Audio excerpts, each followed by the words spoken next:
So before we get into our message, we have a little funny, something that will put a smile not only on our faces, but in our heart. So it was 3 pastors. They were having lunch together. And the first pastor said, "This summer, I've been having a terrible problem with mice and other critters in the church. I've tried everything. I've noise, sprays, traps, cats, but nothing seems to work. Nothing seems to get rid of them." The second pastor said, "Me too. They are gathering in our basement, and we have done everything, even called in an expert. And we can't think of nothing else that will shoo them away." And the third pastor said, "I had the same problem. So I baptized all of them, the mice and the critters. I made them members of the church. And ever since then, I haven't seen a one of them." And so it is. I want to speak on, our theme is on time feminine energy. Over 30, I would say 32 or 33 years, we've always had the tradition of celebrating Women's Month in May and celebrating Men's Month in June. And Reverend Paul and I, we talked about it, and we think we should continue this tradition of honoring. We should do it every day, but to take a special time out to honor the feminine energy and to take special time out to honor the masculine energy, for they are both within everything, as we will discover in our lesson today. But I want to bring attention to the tree of life, which is our surroundings. And when you take a tree, you have parts of it. You have the root, which is the foundation of its standing. You have the bark. You have the branches. You have the vines. You have the leaves. And when the seasons change, the leaves, the vines, the branches change. Something is emerging again at the root, the foundation of it. So think about what that change may look like. During the seasons, we can see a tree that is absolutely so beautiful with its seemingly moving branches. And then the vines that produces the leaves. But then they become barren in a season where it appears that the branches are changing color and maybe even withering, and that the vines have disappeared and the leaves have fallen.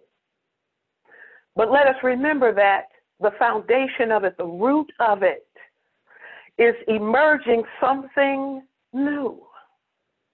And as Reverend Horatia talked about, the caterpillar that spins itself, it hangs upside down, and it spins itself, this silky wrapping, and it wraps itself up, which I will call the holding quarters. And it's holding it in this beautiful silky wrapping. And then it has taken a radical transformation of its body. And for us, we can say our body and the body of our affairs. But then there is an emerging of this beautiful flower, this beautiful butterfly or a moth that comes out of the cocoon. And it's speaking of the changes that take place. And we're in a change right now where we're in seemingly a cocoon, where we have to stay indoors as much as possible and wrap ourselves up in the power, the presence, and the love of God, knowing that that foundation that we were created out of is emerging a newness, something beautiful. And according to our mindset, it will depend on the beautiful butterfly that we emerge as out of this, or the moth. Both have nothing against it, but what do you want to emerge as? So the fear, the doubt, the worry, the anxiety that several are experiencing, just think about nature and think about what the Creator does for all the other things. The bears in a season, they hibernate, they shut themselves in to reemerge greater. So this that we're experiencing is nothing new in the natural scheme of things. This has always taken place during the different seasons. So if we would relax, and I know a lot of you are, but for those of you that are feeling anxious, that may not understand what's going on, that may be worried or doubtful, listening to all the voices, this is for you. And those of us that realize that there is something magnificent unfolding, even through the appearance of a challenge. Something great is unfolding. And even in the midst of the magnificence of God emerging and demonstrating itself, even still all around, there are people, situations, relationships, job statuses, relationship statuses that are ever changing. People are always putting on their wings and moving forward. People are always changing where they are and what they do. This has always been going on. And so this pandemic that we're experiencing is only asking us to remember the natural flow of life, the natural flow of Mother Earth, the natural flow of spirit. It's always moving and changing what it's moving into. And so the spirit of our Creator, the spirit of our Father, the spirit of God is only looking to emerge through us as anew. God never repeats itself. And Mother Earth is cleansing herself and asking us, the greater creation of God, to go deeper, to see something greater. So understand this is a natural process. And our understanding and awareness of that will assist and shift it in moving more smoother.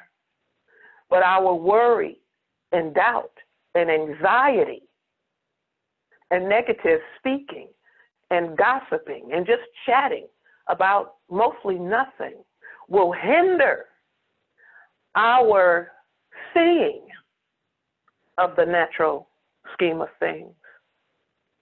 On-time feminine energy. And the chapter that I pray that we each study is chapter 4, which is soul.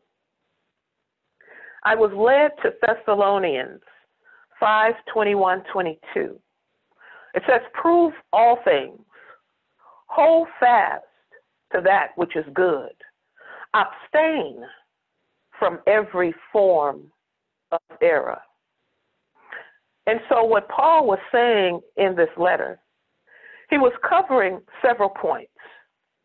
He was talking about really the scientific means of how life unfolds and how mind moves through us as our thinking.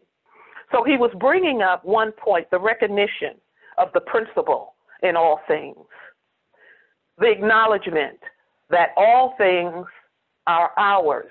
The earth was gifted to us to run, and God wants us to run it in a spiritual manner with positive, inspiring, loving, kind, patient, understanding pathway through thinking.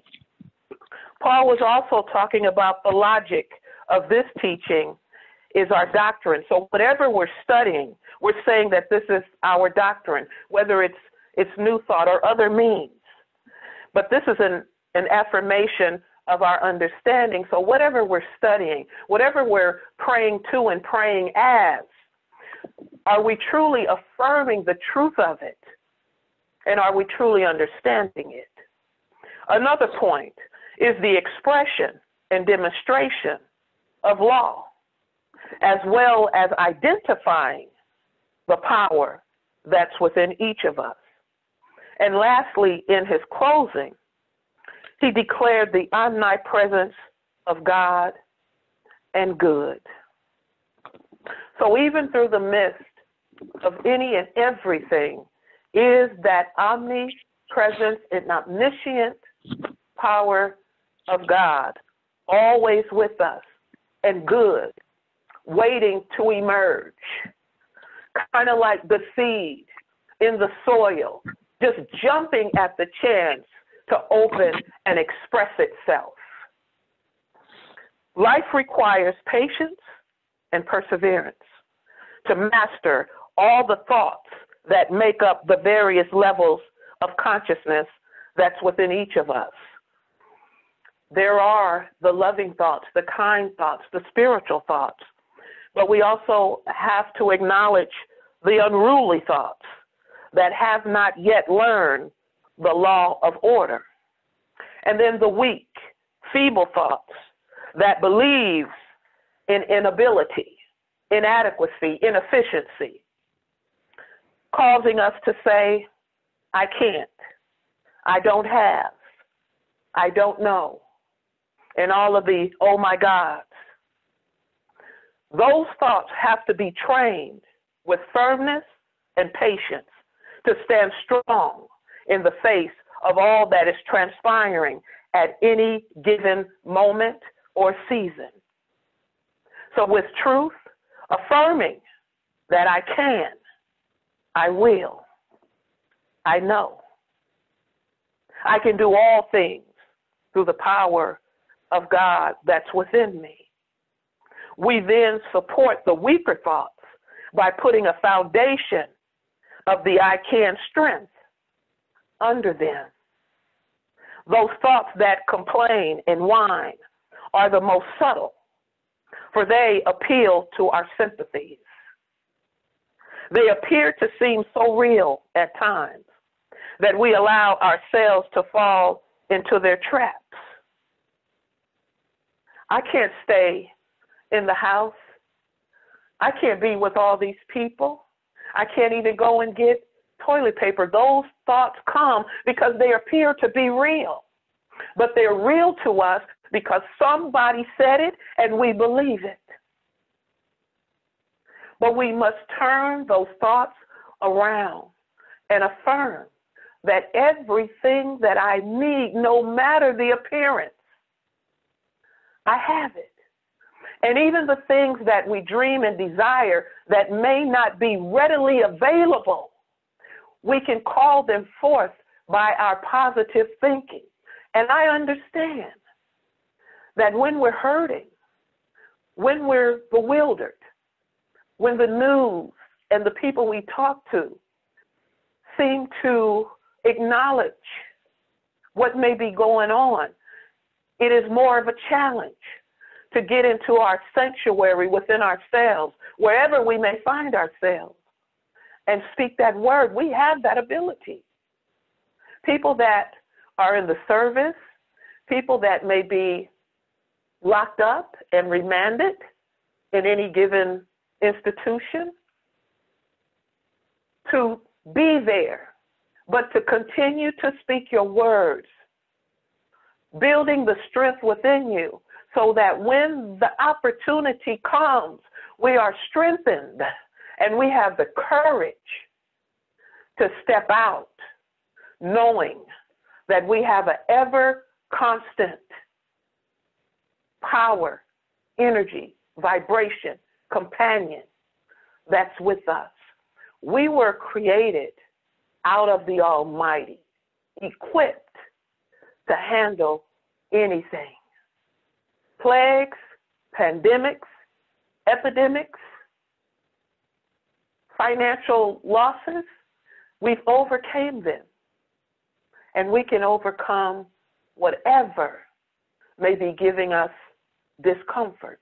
However we're looking at this, all of our lectures, all of the people that speak at LA Third, Guidance, Founders, Agape, and across the globe, we were building our flock up. We were instilling and giving you a meal to take some now, but to store for later, for the rainy days, for the sad days, for the mandates. And so now, this is when we're supposed to open up our treasure chest of knowledge, love, faith, trust, and belief, and lay it out on your buffet table and partake of any and everything you need to get through the challenges that we may face. Family, as truth seekers, believers, metaphysicians, we must, and I will say we must a lot, but in truth, we don't have to do anything. But I'm saying, when I say we must, I'm saying we should, I'm saying we can, and I'm saying we oughta. So as truth seekers, believers, metaphysicians, we must, should, can, ought to rise in spirit and affirm the might and power of the I am, which is that image and likeness of God. So whenever we say I am, whatever accompanies that, because that spiritual power right there, those three letters, those two words is spiritual power. I am. I am rising out of this. I am peace-filled, staying indoors. I am filled with the light of God. I am love, expressing. So your I am is powerful. So if we say, I'm tired of being in this house, I am feeling anxious, I am lonely, I am worried, I don't know what's going to happen, we are also empowering those I ams. So as we always teach, be careful of what you say about yourself and about others. Be careful about what you attach to your name, to a face, or to a situation, because we're either going to fuel it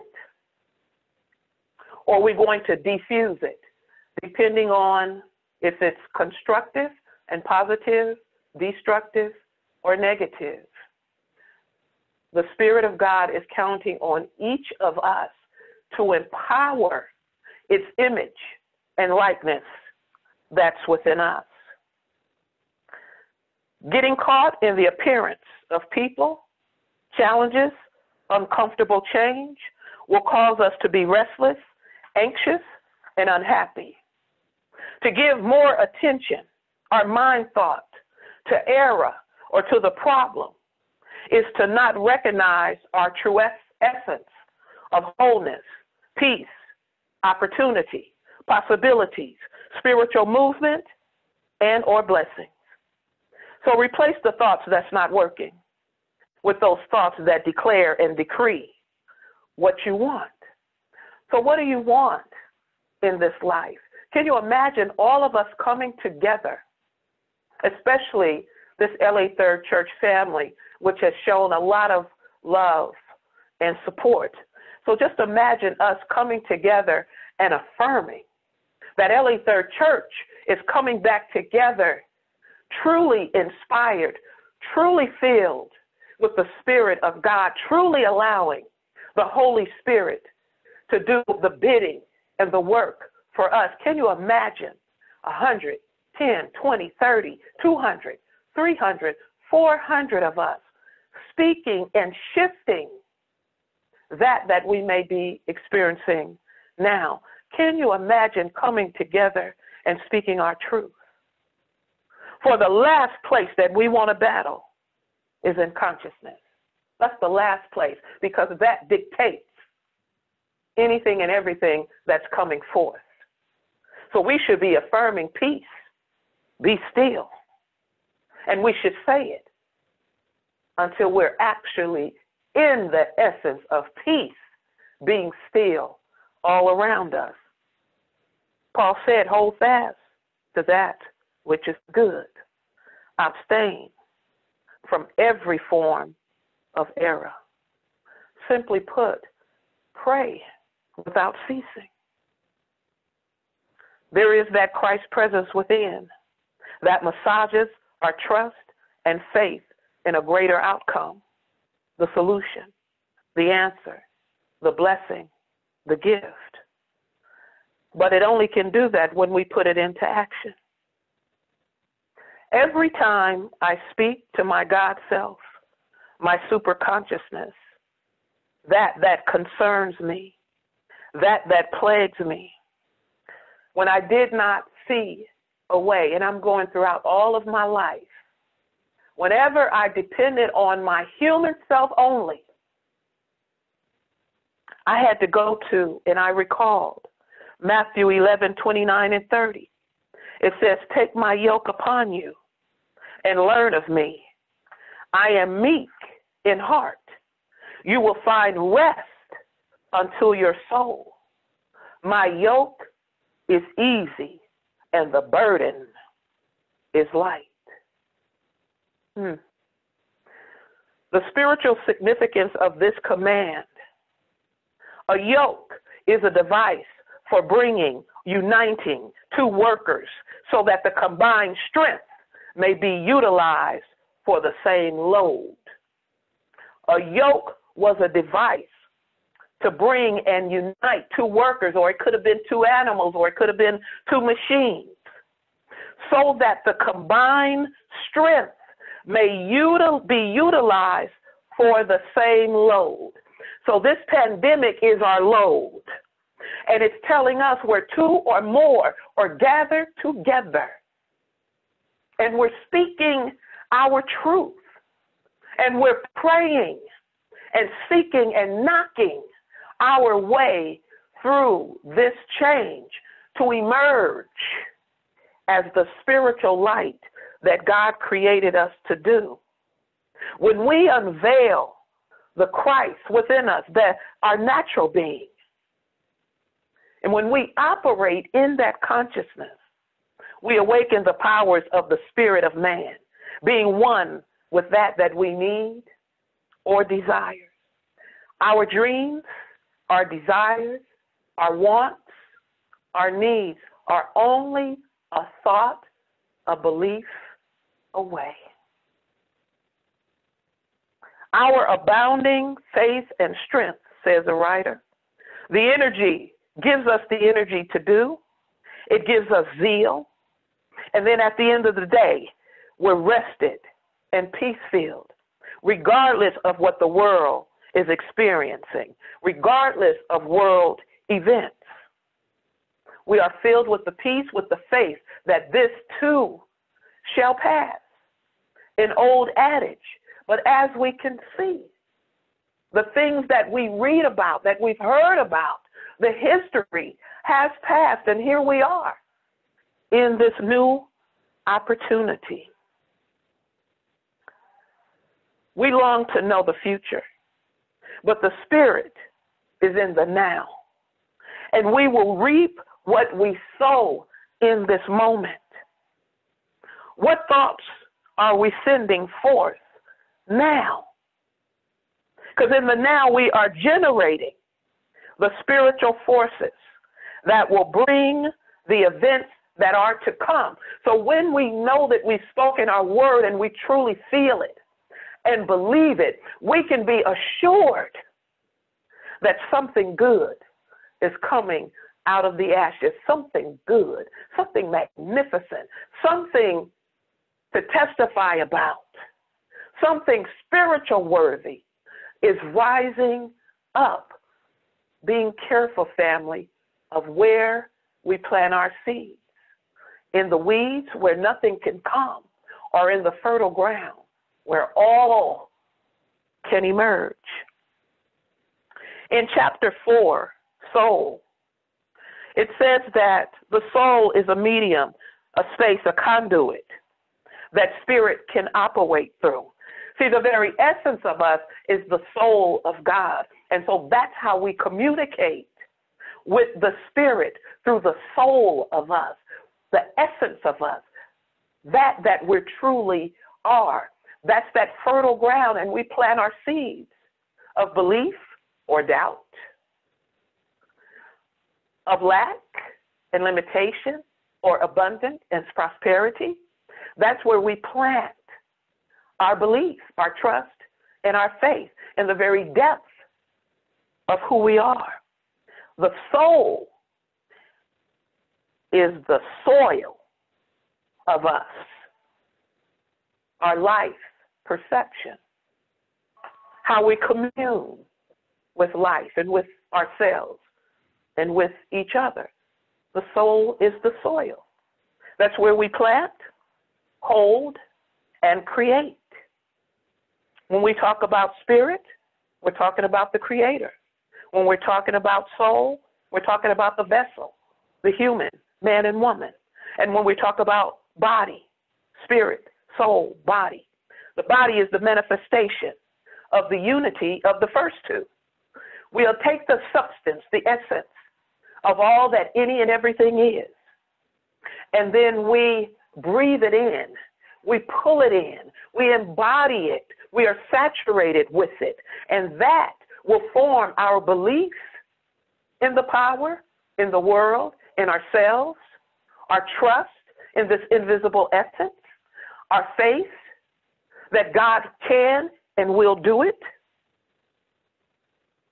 Spirit, soul, and body is the creator, the human, and the manifestation. Ernest Holmes says, like the creative soil in which seeds are planted and which plant life comes, spirit and soul are not separate from each other, just two parts of the same aspect. Substance, mirror, and reflection, and then the tangible. It is the business of the soul to reflect the images that spirit cast into it. There is a giver, which is spirit. There is a receiver, which is us. And then there is a demonstration. The effect of the spirit, the giver, us, and as the receiver. What are we receiving? What are we receiving through this pandemic? I'm receiving a message that change is emerging. The Holy Spirit is at work. Mother Earth is at work. And so if I hook my positive, constructive mode of thinking into what the infinite possibilities hold, then I know what's coming. Something good, something magnificent. Our church family coming back together with wonderful hugs, great smiles, and testaments out the roof. That's what I'm hooking my consciousness into. I hear what's going on.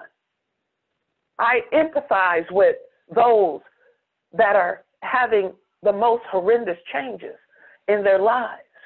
But this is nothing new. Even when this pandemic is over, people will still take flight. People will still have health challenges. But we can limit it by recognizing and realizing that this thing is not a punishment, but an opportunity to emerge anew. The mind must reflect what we put and hold in it. And so, speaking of on-time feminine energy, on time, the outer understanding of time, man-made, which we divide into seconds, minutes, hours, days, weeks, months, and years. But from a spiritual viewpoint, time signifies the measure of events. The spiritual division of time represents the degrees of unfoldment. This time is for our unfoldment. This time is for our self-discovery. This time is to reunite with the people that we've been living with that sometimes we barely see. We don't eat with them no more. So this time is to remind us of what true relationship, true love, true patience, true understanding, and being still and knowing. That's what this time is all about. Time represents the degrees of unfoldment for each of us, for the earth. Nothing matters in the spirit realm than the evolution and understanding of our Christ nature. We are eternal beings, and in eternity, there is no time. So let us not be in bondage over days, weeks, or months. Let's just unfold in the time that we still have. We are breathing, living, heart beating, spirit beings in this moment. Feminine energy. When we hear that, we first, as humans, go to whether it's a woman or a female. But men, let me tell you this. We all contain both the divine feminine and the divine masculine energies. Because without the yin, there would be no yang. And Reverend Gerald always speaks about the balance of love and wisdom, the marriage between our intellect and our heart. So I'm praying that this month that we cover that everything is created out of both the divine feminine and the divine masculine. And what we have to do now, what we must do, what we should do, what we ought to do is bring those energies into balance so that we can truly be in harmony with nature. This universe is created by both male and female energies. They flow through all, but yet work together for balance, kind of like day and night, light and dark, expansion, contraction, hot and cold, thought and emotion, and the list can go on and on. The mental aspect is mainly male energy, while the emotion aspect is driven by the female energy. So the mental and the emotion, and we have to bring those into play. Male energy is direct, like a straight line. It projects outward. It secures. It has a giving nature. Female energy is cyclic, like a circle. It's directed inward. It nurtures. It has a receiving nature.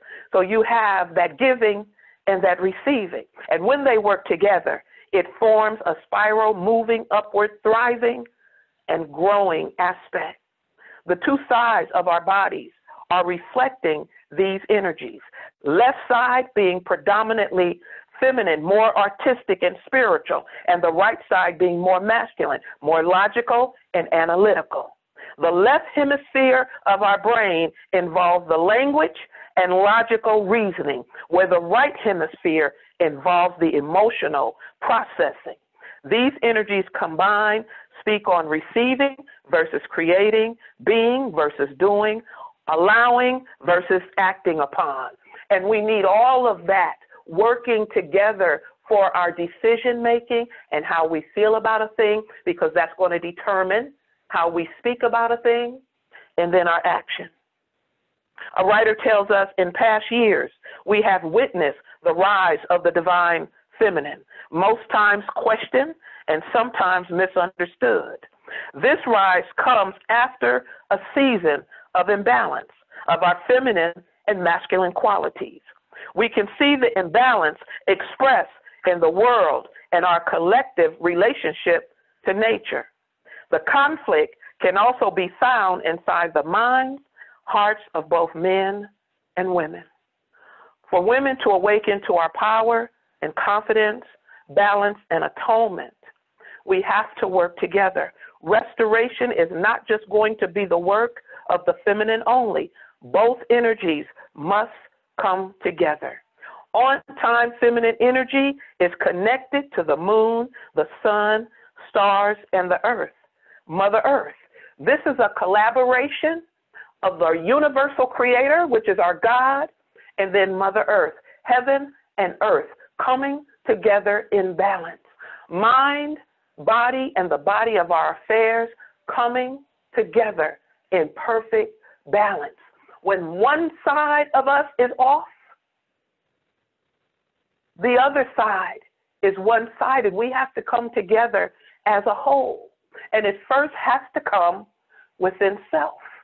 And as we come into balance, as we allow the wisdom of God, as we allow the love of God to come together, we stop judging so much. We stop criticizing so much. We stop this destructive talk and behavior.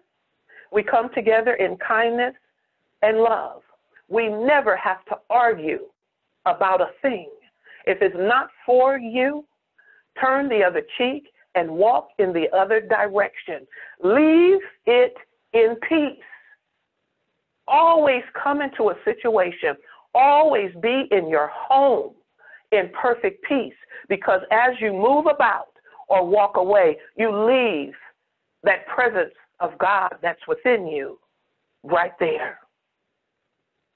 On-time feminine energy is talking about bringing together the love and the wisdom in the divine feminine and in the divine masculine. I want to close with this, something from Mozendar. He says, always watch your mind and see what you make it accept or reject. Your present and future depends upon it. Your physical body cannot manifest any condition without your conscious and subconscious anticipation, susceptibility, and acceptance. Hold the mental picture that the ever-active super-consciousness God within you is working for your betterment day and night. And you will not lack health, happiness, peace, and or power.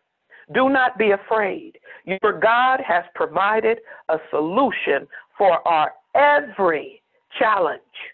Just look for it. When we step out of our own life, the power that animates our mind and body are confronted with a whimsical imagination that God is forever eluding us. But God, the presence, the power, the light, the healing, the solution, the answer is right there within us. Life happens from the inside out. So when we turn to our own life, when it's conscious and the superconscious aspect accepts the power that lies within, the doors open, our eyes open, that third eye can see, our heart rejoices, and creative ideas pour forth. That which you do not want to happen, reject it with all of your heart and all of your might.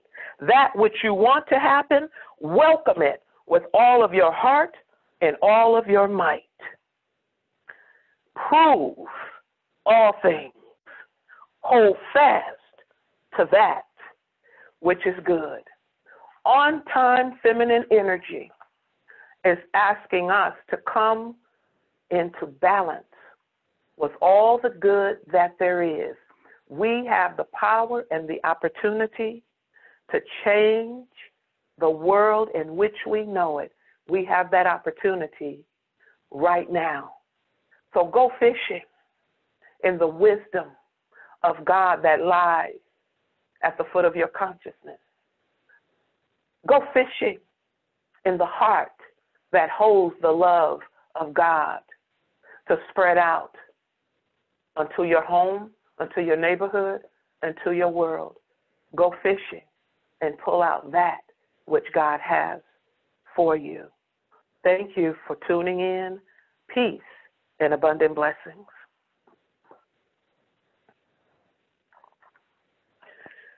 I will, at this time, bless our tithes, our offerings, our gifts, that we each have to share.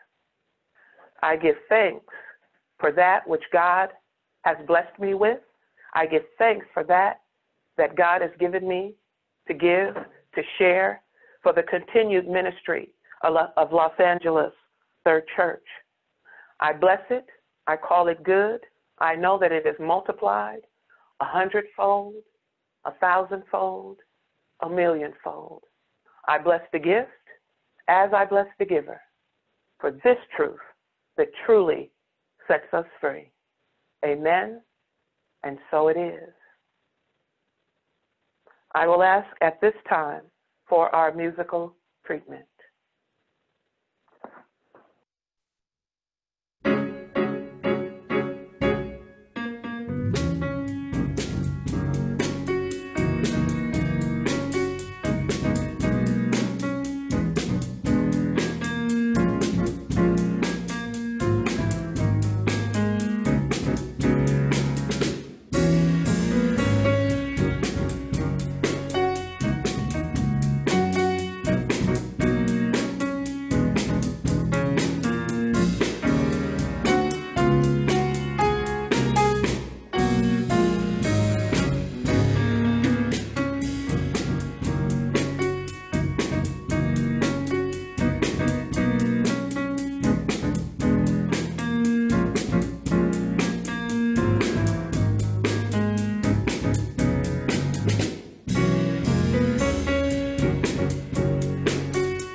Amen, and thank you, our Ron Bishop, Trevor Ware, and Dexter Story for their wonderful, wonderful music. One thing I keep forgetting to let people know, because some people get off, we have the music, but and Martell reminded me, and I have it written down, my little cheat sheet, is to say our musical treatment followed by our closing treatment, because sometimes we just need that nightcap or that dessert to just kind of bring it on home. So I would say that, to continue to listen until we have our closing treatment. And then I understand that some of our church family, they kind of congregate afterwards. So as we come to a close of this message of remembering and reawakening to our true power, and not just by the appearance of what's going on, because if look beyond appearances meant anything, it should mean a whole lot for us now. It doesn't mean to not acknowledge that there is a challenge before us worldwide, but it is to remember that we each have the power to shift it, to push it out, to move it out of our way, that we can be the soldiers that God created us to be, these spiritual, anointed soldiers that have all the essence and power, that have the love, the wisdom, the courage, the endurance to sustain any and everything. That's what testaments, testimonies, letters, books, tapes, CDs, that's what these things, workshops, that's what they're about. It's people that have worked through the challenges to bring and open the door that we all have the answers within us. The answer will not come from the outer. The answer will come from within us. And one of the biggest answers is to be still and know, to truly allow yourself to be at peace in the midst of a storm, because that strong tree with its root rooted in Mother Earth, in the universal soil, is not moved when a storm, a tornado, it stands and then it's replenished. If ever we're in a doubtful moment, let's look out into nature. See the mountains, see the seasons, hear the birds, see the flowers, the trees, the plants, the fruit. Just look at nature and remind yourself that that which you can look out and see is marinating within you. So within you is a harvest waiting to emerge. Stir up the Spirit of God that's within you. Allow that Spirit to demonstrate its truth, and that is peace beyond measure, harvest, abundance, prosperity, overflowing, and love constantly threading itself through all that is receptive. I give thanks for this day.